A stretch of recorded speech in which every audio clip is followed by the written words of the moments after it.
샬롬, 금천반석교회 성도 여러분, 2025년 3월 28일 금요일 반샘을 시작합니다.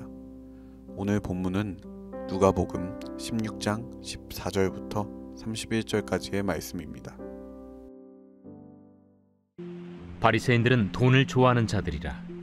이 모든 것을 듣고 비웃거늘 예수께서 이르시되, 너희는 사람 앞에서 스스로 옳다 하는 자들이나 너희 마음을 하나님께서 아시나니 사람 중에 높임을 받는 그것은 하나님 앞에 미움을 받는 것이니라. 율법과 선지자는 요한의 때까지요, 그 후부터는 하나님 나라의 복음이 전파되어 사람마다 그리로 침입하느니라.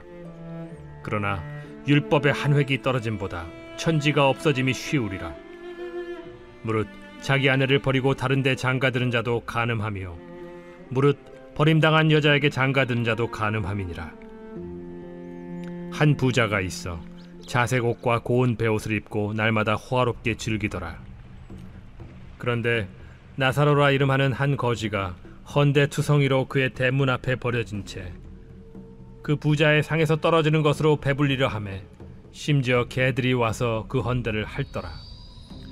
이에 그 거지가 죽어 천사들에게 받들려 아브라함의 품에 들어가고 부자도 죽어 장사되매 그가 음부에서 고통 중에 눈을 들어 멀리 아브라함과 그의 품에 있는 나사로를 보고 불러 이르되, 아버지 아브라함이여, 나를 긍휼히 여기사 나사로를 보내어 그 손가락 끝에 물을 찍어 내 혀를 서늘하게 하소서. 내가 이 불꽃 가운데서 괴로워하나이다. 아브라함이 이르되, 예, 너는 살았을 때에 좋은 것을 받았고 나사로는 고난을 받았으니 이것을 기억하라. 이제 그는 여기서 위로를 받고 너는 괴로움을 받느니라. 그뿐 아니라 너희와 우리 사이에 큰 구렁텅이가 놓여 있어 여기서 너희에게 건너가고자 하되 갈 수 없고 거기서 우리에게 건너올 수도 없게 하였느니라. 이르되, 그러면 아버지여, 구하노니 나사로를 내 아버지의 집에 보내소서. 내 형제 5이 있으니 그들에게 증언하게 하여 그들로 이 고통받는 곳에 오지 않게 하소서. 아브라함이 이르되, 그들에게 모세와 선지자들이 있으니 그들에게 들을지니라. 이르되, 그렇지 아니하니이다. 아버지 아브라함이여, 만일 죽은 자에게서 그들에게 가는 자가 있으면 회개하리이다. 이르되, 모세와 선지자들에게 듣지 아니하면 비록 죽은 자 가운데서 살아나는 자가 있을지라도 권함을 받지 아니하리라 하였다.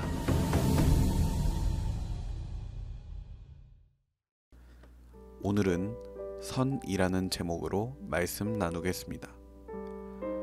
사람들이 살아가는 사회에서는 선이라는 개념이 있습니다. 이 선이라는 것은 인간관계에 있어서 굉장히 중요한 역할을 하고, 어떠한 사람과 사람 간에는 늘 이 선이 있어서 서로가 이 선을 넘지 않도록 하는 것이 사회생활을 하는 것에 있어서 기본적인 소양으로 여겨집니다. 그렇게 서로의 상황과 영역을 존중함을 통해서 긍정적인 쪽이든 부정적인 쪽이든 서로 간의 영향력을 주고받는 것에 있어서 적당한 정도를 유지함을 통해서 불편함이 없게끔 하는 것이 일반적인 사회의 구조입니다. 직장에서나 어떠한 기관에서는 담당하게 된 일의 영역에 따라서 부서가 나뉘어져 있고, 이 부서 간에도 상호 간의 존중을 위해서 일정한 선이 있습니다. 서로가 일의 영역에서 침범하지 않고 또 인정하는 관계에 있습니다. 그리고 직장 상사와 하사 간에도 일정한 선이 있어서 인격적인 영역을 침범하지 않고 일의 영역에서 서로 존중함을 통해서 보편적인 사회의 규칙들이 유지되어 갑니다. 이것이 사회에서 작용하고 있는 선이라는 개념입니다. 이 선이라는 개념이 분명히 사회에 존재하지만 당연하게도 이 인간관계에 있어서는 이 선이라는 개념을 아득히 뛰어넘거나 그것이 무의미한 관계도 존재합니다. 어떠한 관계가 있겠습니까? 대표적으로 가족이 있습니다. 가족이라는 공동체 안에서는 다른 일반적인 사회 구성원과는 상상하기 어려울 정도로 서로 밀접한 관계에 있고 서로에게 있어서 지대한 영향을 미칩니다. 가족이라는 공동체의 결속력은 다른 관계와는 비교할 수가 없습니다. 현대사회에 있어서는 그 모습과 형태가 많이 변모하기는 하였지만 과거에는 같이 밥도 먹고 일도 같이 하고 잠도 같이 잤습니다. 기쁨과 슬픔 역시 함께 나눴습니다. 하지만 이것이 우리에게 있어서 전혀 이상하다는 생각이 들지 않습니다. 선이라는 것이 필요 없는 공동체가 전혀 이상하지 않다는 것입니다.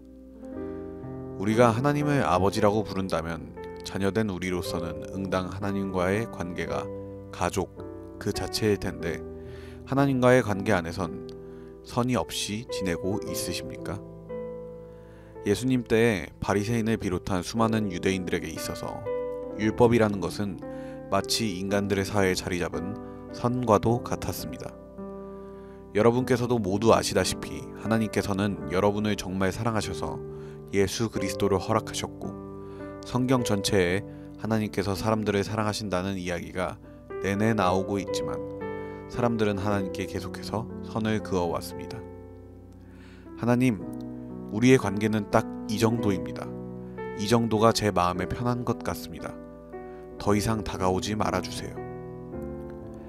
하나님께서 모세를 통해서 이스라엘 백성들에게 율법을 지키게 하셨지만 율법은 하나님을 경외하는 것에 있어서 가장 기초적이라고 할 수 있는 초등학문이었습니다. 물론 그 많은 율법을 다 지키는 것은 무척이나 대단히 아주 어려운 일입니다. 하지만 그 율법에는 하나님 안에서 사람들의 공동체가 더욱더 아름답고 사랑이 넘치는 공동체가 되기를 원하시는 마음이 아주 분명하게 드러나고 있습니다. 그렇게 하나님께서 만드신 울타리 안에서 이스라엘 백성들이 세상 가운데 덕을 세우고 본이 되는 하나님의 백성으로 존재하기를 뜻하셨을 텐데 이스라엘 백성들은 그러지 못했습니다. 특히나 오늘 본문에 나온 바리새인들은 이 율법을 아주 지독하게도 이용했습니다. 그 율법을 다 지키는 것도 아니고 자신들의 입맛대로 해석하여 지키고 싶은 방식대로 지키면서도 하나님의 말씀대로 살고 율법을 칼같이 지키며 살아간다는 경건과 거룩함의 이미지는 자신들이 가지고 가고자 했습니다. 그것은 당연히 하나님을 사랑하거나 경외하는 마음에서 비롯된 것이 아니고 온전히 자신들만을 위하여 하나님의 존재와 이름을 이용하고자 했던 것이었습니다. 하지만 그러나 율법의 한 획이 떨어짐보다 천지가 없어짐이 쉬우리라 라고 하셨습니다. 이것이 무슨 말씀입니까? 율법이 단 한 획도 떨어지지 않을 것이라는 말씀입니다. 예수님께서는 말씀하셨습니다. 내가 율법이나 선지자를 폐하러 온 줄로 생각하지 말라. 폐하러 온 것이 아니요 완전하게 하려 함이라. 예수님께서는 율법을 폐하러 오신 것이 아니라고 하셨습니다. 오히려 유대인들이 잘못 지키고 있고 온전하지 못한 율법을 완전하게 하려 함이라고 하셨습니다. 그러면 예수님께서 말씀하신 율법을 완전하게 한다는 것은 무엇일까요? 율법을 완벽하게 모든 것을 하나도 빠짐없이 지킨다는 말씀일까요? 그것이 아닙니다. 율법을 완전하게 한다는 것은 율법의 본질을 되찾고 그 율법을 뛰어넘어 하나님께서 그 가운데 드신 그 뜻을 일깨워 주시고 또 이루신다는 말씀입니다. 바울은 로마서 13장 8절부터 10절에서 이렇게 말했습니다. 피차 사랑의 빚 외에는 아무에게든지 아무 빚도 지지 말라. 남을 사랑하는 자는 율법을 다 이루었느니라. 간음하지 말라, 살인하지 말라, 도둑질하지 말라, 탐내지 말라 한 것과 그 외에 다른 계명이 있을지라도 내 이웃을 내 자신과 같이 사랑하라 하신 그 말씀 가운데 다 들었느니라. 사랑은 이웃에게 악을 행하지 아니하나니 그러므로 사랑의 율법은 완성이니라. 아멘. 예수님께서는 하나님께서 사람들을 향해 품으신 그 사랑을 우리의 죄를 지시고 십자가에 못 박혀 죽으심으로 인해서 완벽하게 나타내셨습니다. 하나님의 그 크신 사랑을 이 땅 가운데 허락하심으로 그 말씀하신 대로 율법을 완전하게 하셨습니다. 본래 하나님과 우리의 관계는 죄로 인해서 철저히 깨어진 관계였습니다. 하지만 하나님께서는 세상을 이처럼 사랑하셔서 독생자이신 예수 그리스도를 우리에게 허락하셨고 예수님께서는 친히 하나님과 사람들 사이에 철저하게 그어져 있는 죄의 선을 넘어서 우리에게 오셨습니다. 그 결과 하나님과 사람들 사이에 있던 선이 없어지고 하나님과 연합하여 자녀가 되는 권세를 얻었습니다. 이것이 우리에게 허락된 은혜입니다. 하지만 우리는 어떻습니까? 여전히 하나님께 선을 긋기 바쁘지 않습니까? 우리의 삶과 예배는 하나님을 사랑하는 것에 있어서 나에게 마음이 편한 지점 가운데 머무르고 있진 않습니까? 생각하기를 주일에 예배 드리면 됐지, 헌금 이 정도 했으면 됐지, 이 정도면 충분하지 뭘 더해. 더 나아가서 교회와 다른 영혼들을 열심히 섬기는 사람들을 보고서, 하나님께 뜨거운 열정을 품은 사람들을 보고서 너무 과하다 생각하지는 않으십니까? 하나님께서 우리와의 관계에서 친히 예수 그리스도라는 다리를 놓으셨듯이, 그로 인해서 하나 되게 하셨듯이 우리 역시도 삶에서 하나님 앞에 그어놓은 선을 넘어서 더욱더 친밀한 관계로 나아가야 합니다. 날마다 말씀과 기도로 주님 앞에 더욱더 나아가고 그 말씀에 순종하여 예수 그리스도께서 우리에게 나타내신 사랑을 우리 역시도 세상 가운데 나타내야 합니다.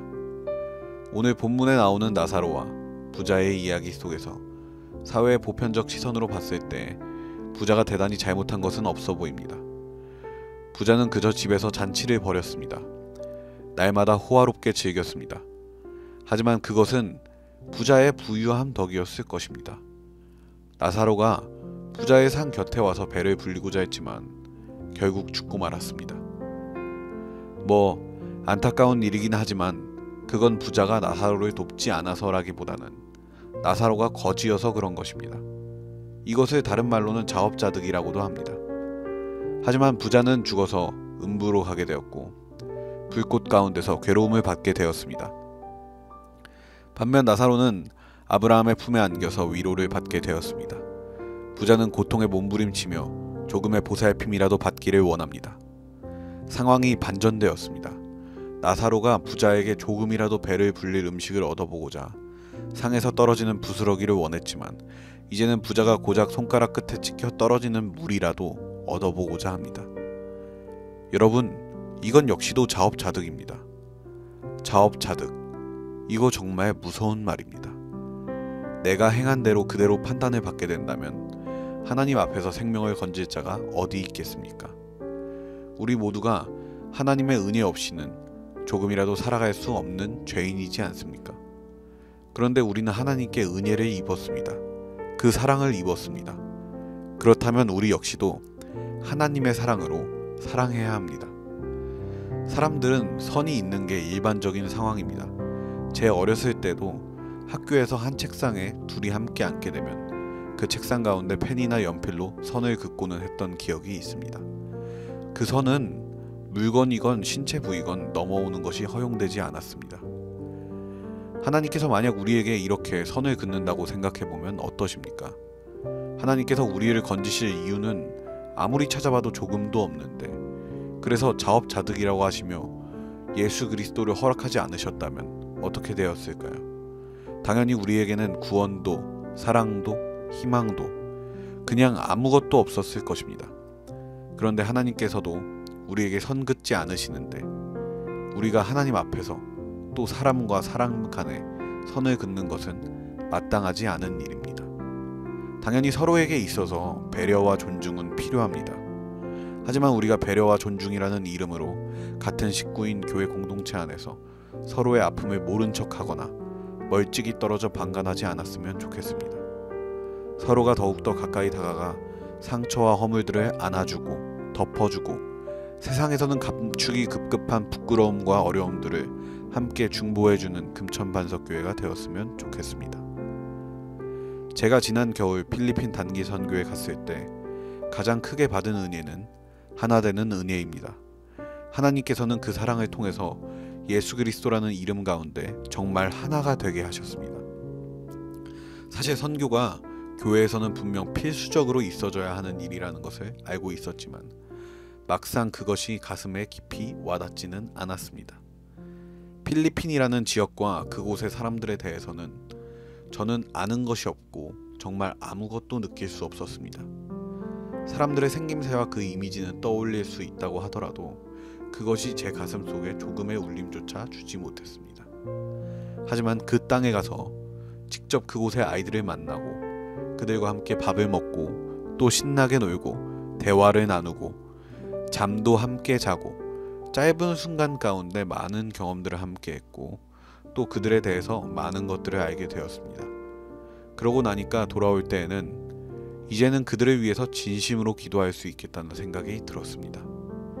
그들의 아픔을 알고 그 상황 가운데도 그들이 하나님을 얼마나 의지하는지 알고 또 예수 그리스도의 이름 안에서 기뻐하는 것과 미소를 볼 수 있었습니다. 그렇게 짧은 순간 함께한 필리핀 친구들도 제게 깊은 가슴에 울림을 주고 사랑할 수 있는데 하물며 우리 금천반석교회 공동체는 어떻겠습니까? 우리 역시 서로의 미소와 눈물을 보았고 서로의 자랑과 아픔을 알며 서로의 허물 역시도 알고 있지 않습니까? 이렇게 서로의 많은 부분들을 보이셨고 알게 하셨다는 것은 그만큼 서로를 사랑하게 하시려고 하나님께서 한 공동체로 모으셨다는 것입니다. 그러니 우리 금천반석교회 공동체가 세상에서 필요로 하는 선과 같은 것을 필요로 하지 않고 더욱더 하나 되는 공동체가 되었으면 좋겠습니다. 함께하고 있는 세움터 모임 안에서 더 깊은 교제가 있고 그를 통해서 알게 된 기도 제목을 놓고 같이 기도하여서 하나님 아버지와 기도의 능력을 더욱 확실하게 경험하고 주님 안에서 기뻐할 수 있는 아름다운 공동체가 되었으면 좋겠습니다. 우리 이 시간 함께 기도하겠습니다. 이 시간 기도하실 때에 하나님, 우리가 지금까지 살아오며 하나님 앞에 선을 긋고 살아오지는 않았는지 돌아봅니다. 그리고 또 하나님께서 우리에게 맡겨주신 영혼들에게도 선을 그어오지는 않았는지 돌아봅니다. 우리가 오늘의 말씀을 통해서 깨어진 관계를 넘어서 우리를 한없이 사랑하신 예수 그리스도의 사랑을 되짚어봤습니다. 우리가 그 사랑을 힘입어 하나님 아버지를 온 마음 다해 사랑할 수 있게 해주시고 더 나아가 우리 가정, 교회, 직장, 이 사회 가운데 그 사랑을 나타내게 해달라고 각자의 자리에서 함께 기도하며 나아가겠습니다.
하나님, 예수님께서는 그 고난을 받고 십자가에 못 박히심으로 저를 한없이 사랑하셨는데, 그럼에도 불구하고 하나님 앞에 이 정도면 됐지 하는 아니라는 생각으로 선을 그어왔던 제 자신의 악함을 고백합니다.